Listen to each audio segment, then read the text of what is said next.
Howdy, everybody. How was your weekend? Here we are, glorious Monday, a couple days before, or a week before Thanksgiving. Anyway, it is November 17th, 2020. Still in the shutdown pandemic. School's still out in the classroom, not online, of course. And I hope you all have seen the new assignment. The quiz is posted right now. The quiz is there. You have until 10 a.m. tomorrow morning to complete it. If you're late, you don't get any credit. You had over a week to watch the film, Easy Rider, Raging Bulls. I asked 3 simple questions. Actually, there's 6 questions, essay questions. Explain them. Someone's already asked me how long should they be, as long as they need to be to explain the answer. Don't make it curt or short answer. Explain it a little bit. Look at the questions and tell me what you think the answers are. Each part of the question is 5 points, so the whole thing is 20 points. So it's important. Do well. Get on there right now. If you haven't seen the film, you've got a couple hours to see the film, digest it, and answer the questions. And we'll move on from there. I want you to be relieved. So anyway, today I want to talk about something that's really important in this film, in these films that are being made, the films I'm asking you to write about, to look at, to analyze, and it's the key to most of these films. The key is the visual look. And who creates that visual look? Well, to a large extent, it's a collaborative effort between the director and the designer and the cinematographer, who is the person responsible for lighting and whatever the camera is seeing. In the old days, they used to call them cinematographers. Now they're called director of photography, DPs for short. Cinematographer means they not only light the scene, lighting, that's putting up the lights and the gels and trying to figure out the atmosphere and the meaning of the scene. They also run their own camera, meaning they look through the lens, they push the button, and they film it. Well, over the years, the unions have separated these two things a lot. And so for the most part, most cinematographers do not operate their own camera anymore. That's a camera operator. That's their job. It's a union thing, or can be. And unless a director of photography direct the photography, he doesn't need to actually run the camera. Some still do. Some directors run their own camera. Steven Soderbergh loves to run his own camera. He says he has to be in the lens to see what's really happening. Most directors sit right next to the camera. They used to, because they want to be right next to the lens. Now they don't do that because it's all video assist, what they call. And so they usually sit and they watch a video of the scene that's going on over there, over here. They're not watching the scene, they're watching the video assist, because that's what the camera sees. Sometimes they'll be in another room watching that. They're not even on the set. So it's changed throughout the years. So cinematographer is very, very crucial to what the film looks like. Now, the director will work with the cinematographer and talk about what he would or she would like with the lighting, and then it's the director of photography's or the cinematographer's job to make the director's dreams come true. I directed a film once called Guy Drives a Pontiac, and in the scene, I had this woman. She was lighting candles at an altar, and I just wanted candles. And we put a bunch of candles out there, and I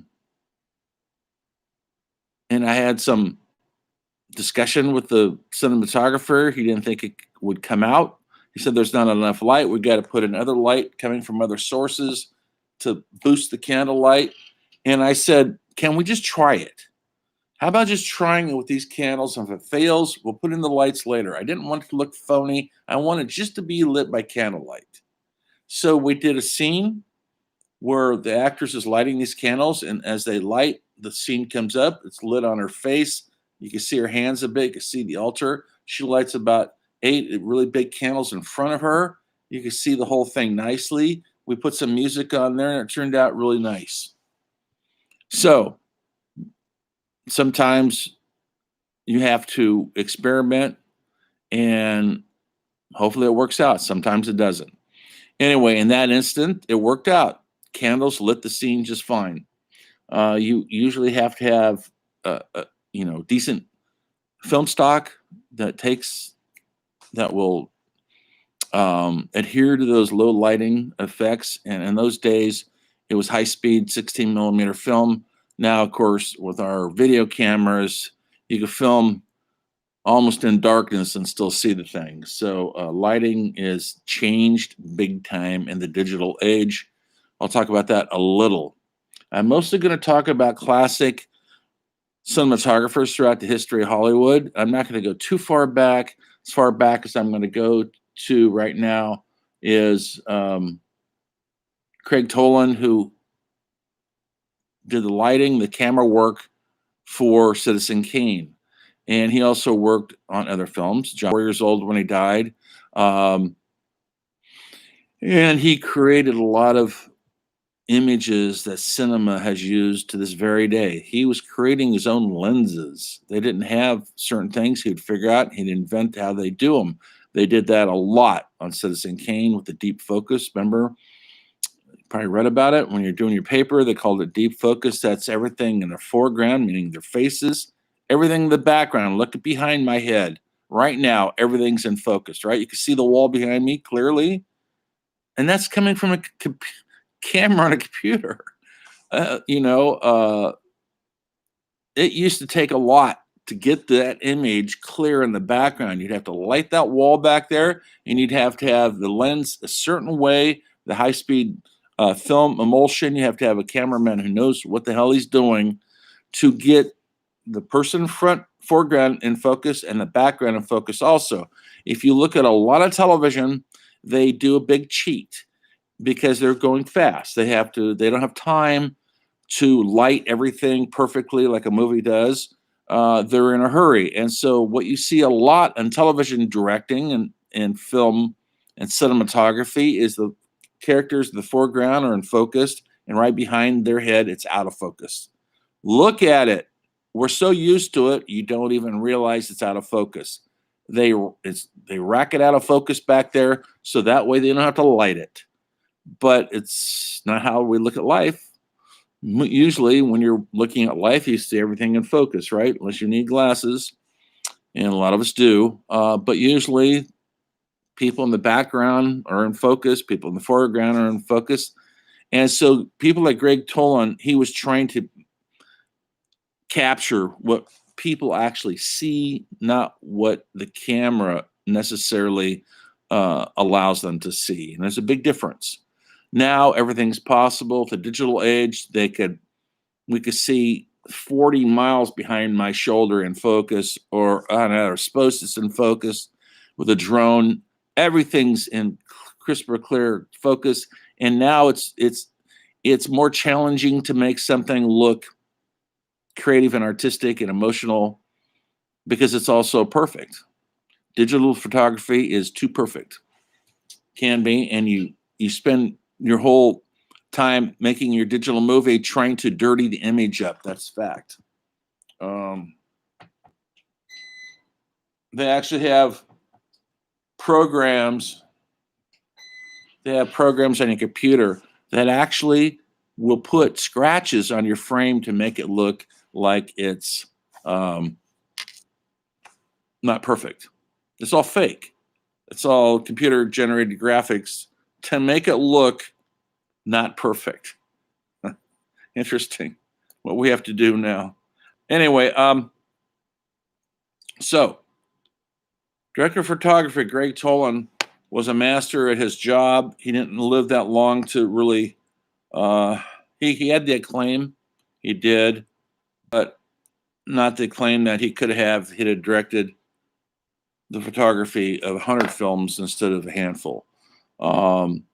Another brilliant black and white cinematographers, James Wong Howe.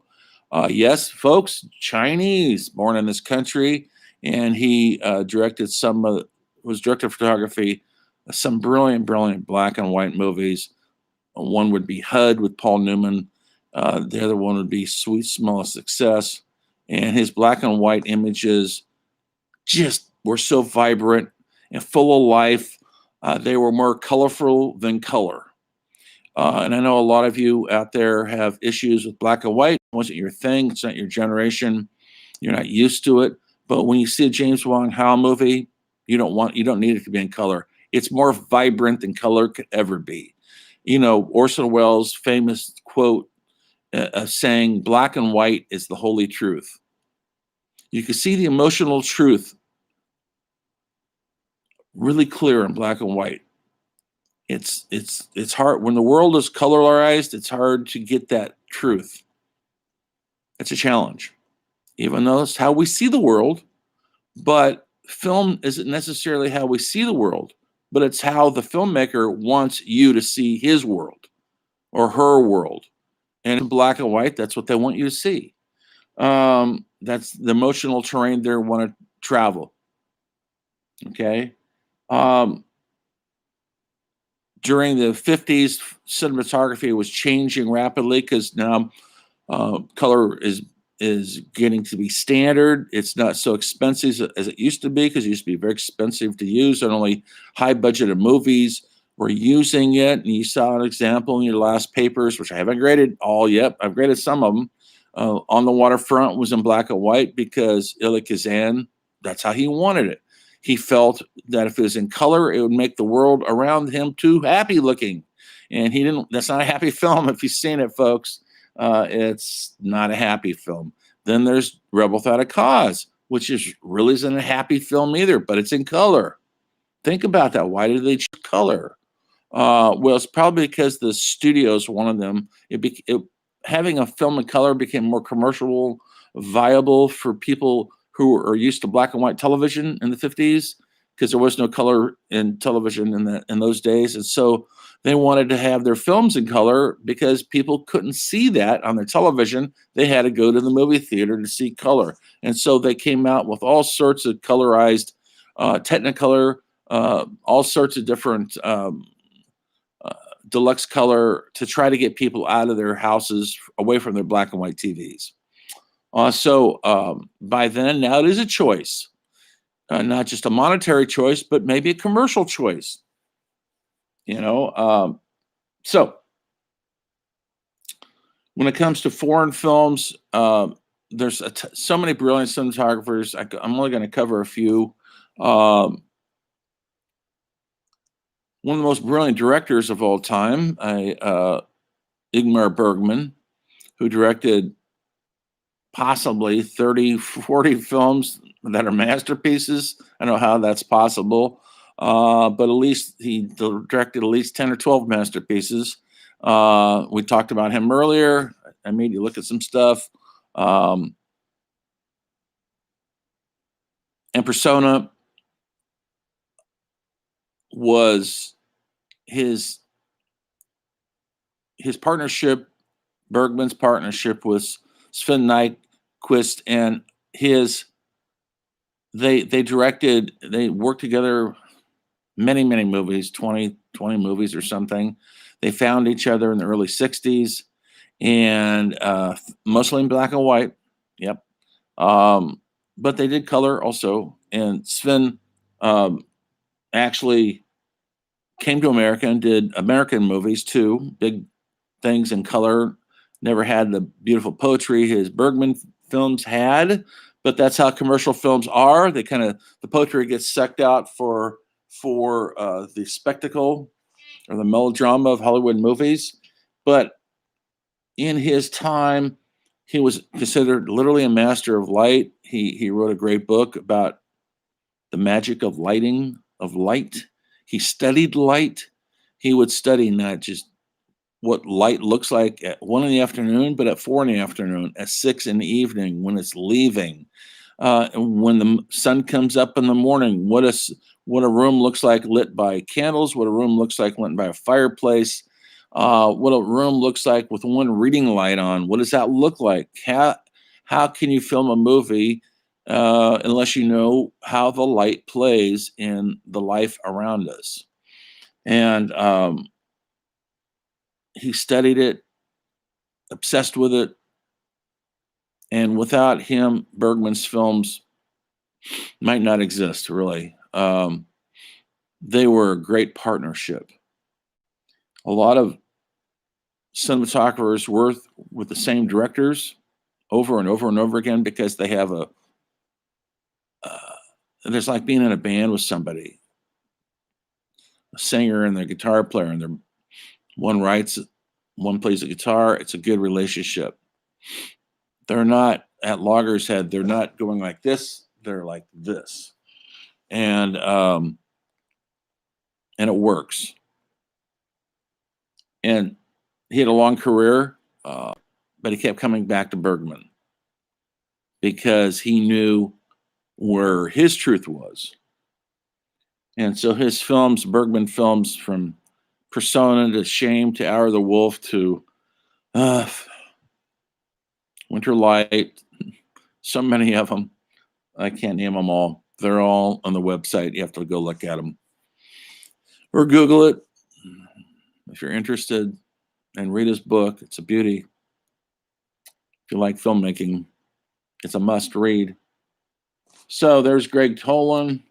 There's Sven. Talked a little bit about James Wong Howe, who had a nice long career with commercial films. He's mostly known for his genius in black and white. He discovered lenses and fast film speed, and they developed this stuff as they went around along because the technology wasn't there when they were working in the 40s, 50s, 60s, 70s. Now the technology is catching up to them. Roger Dinkins is a really fabulous cinematographer who is British, but he moved to Hong Kong many years ago, and he uh, speaks the language. And he's worked with some of the greatest Chinese directors ever. Um, and he was free over there. He wasn't so free in the West to do what he had to do. And his movies, I'm going to, if I could find it, there's a little documentary on him. I want you guys to watch it on YouTube. Look for the link in Canvas. I also want you to look at his documentary, and I'll probably try to find the Sven Nykirst one too, if I can find it. It's around. It's going to take me a little bit. And Roger Dinkins is. It's hard to explain what he does, but he's obsessed with lighting things the way they appear in Hong Kong, and the Hong Kong scene is so vibrant with light that it's kind of overwhelming, and so his films capture that, and he's very very fast and knows how to work on a budget, and everybody wants to work with him now. And he's done some big movies too here in the West, but I don't think they're ever as good as the ones that he has limited amount of resources. Sometimes big budgets make everything just too easy. And the smaller the budget, the more creative you have to be as a director and as a cinematographer. And he is definitely up there, and he's still working to this day. These other gentlemen, I'm afraid, are all passed away. Two other gentlemen that came out of the same film school in Hungary. I'm going to talk about them, then I'll put it to West. They both came from Hungary. Um, Vilmos Zsigmond, who directed photography for some of the greatest American cinema in the 70s and 80s, mostly. He worked up until he's passed away recently. His work he worked on 80 or 90 movies. It's incredible, and his credits are incredible. Um, he well, here's just a couple of them. He did Deer Hunter with Robert De Niro. He did The Long Goodbye, which is one of my favorite Robert Altman movies. He did Close Encounters of the Third Kind for Steven Spielberg, which is I don't, guys, I'm not a big Spielberg fan. I feel he was too commercial for my taste, and him and your favorite George Lucas kind of created the blockbuster. If you watch the documentary, you'll see what I mean with Jaws and Star Wars. And but he worked with Spielberg. His taste is impeccable. His English was impeccable, and he came out of this film school in Hungary where they really trained their filmmakers with more intense training than we had here in America. But he had to get out of town because Russia invaded. Hungary was communistic, but they were rebelling. The young people were. They didn't want to be that way anymore. And so the Russians came in there with tanks to crush the rebellion. And Zygmunt fled the country with footage of the revolution that was happening in the streets, the students' revolting.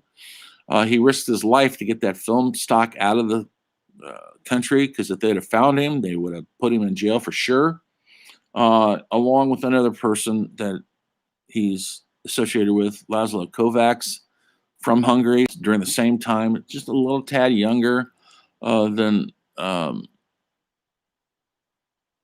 Vilmos, and but just as skilled. And he came into America. They came here. They showed up at the same time. He started off working with Roger Corman, the low budget biker movies. Some of this stuff is covered in the documentary you had to watch. Easy Rider, Raging Bulls, and he actually was the director of photography or the cinematographer on Easy Rider. He knew how to work fast and cheap and get the shot. Later on, he did some of the best movies in the 70s, which some of that documentary covers, like Five Easy Pieces with Jack Nicholson. He did Shampoo with Warren Beatty, and on and on and on his credits. And he worked until he recently passed away about 3 or 4 years ago.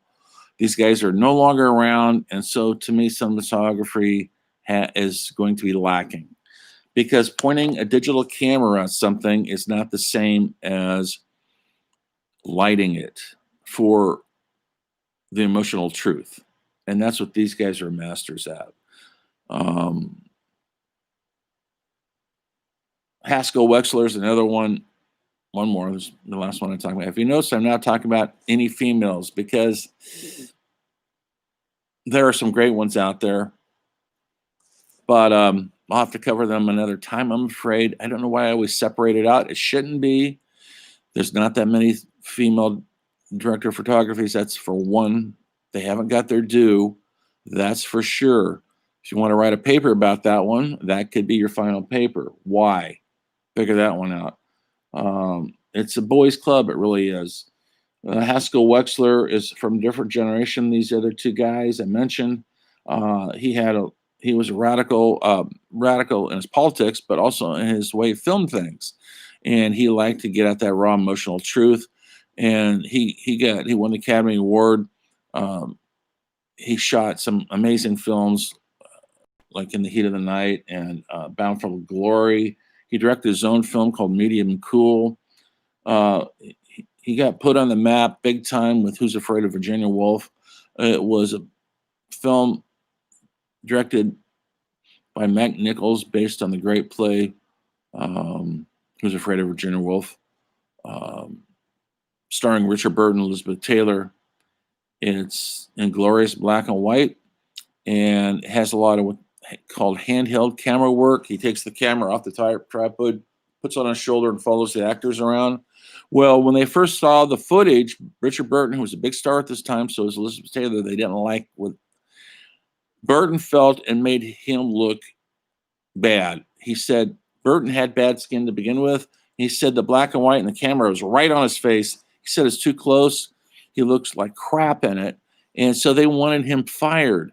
But Mike Nichols said, hold on, uh, give it another look. We're looking at the truth of the movie, not your, take your glamour out of the movie for 1 second and look at the emotional truth of what we're trying to get out here and tell me if that's not working or not. Then he had to take another look at it. And he says, okay, fine. Well, he won, Haskell Rexel won the Academy Award for that movie, Who's Afraid of Virginia Woolf. That's how good that photography was. And by the way, so did Elizabeth Taylor, her best acting ever. And so did Sandy Denny for her acting in a supporting role. Richard didn't win the Academy Award. He should have, in my opinion, because it's the best thing he's ever done. And I think he looks wonderful. I don't care what people look like. I'm looking at their emotional truth. Get rid of the vanity, but Hollywood's all about vanity. Anyway, Haskell recently passed away too, and he was a true believer in finding the right moment, the right lighting, the right camera move. They were obsessed with it. There's a lot of great documentaries about all these guys. I'll sign a couple of them to you this week. And then on the next time I see you guys on Wednesday, I'm going to sign another essay. It'll probably be a movie. It's probably going to be a movie from that documentary you just watched. I got to find them first to see if I can find them. Or you're going to have to pay for them. I'm not sure. We'll see. Anyway, don't have to worry about that, but you do have to worry about the quiz. So please get on the quiz. If you're late, you won't get any points. Sorry, that's the way it goes. You've had plenty of time to watch Easy Rider Raging Bulls. And the questions aren't that hard if you just think about them. Okay, that's it. Until then, remember, everything is cinema.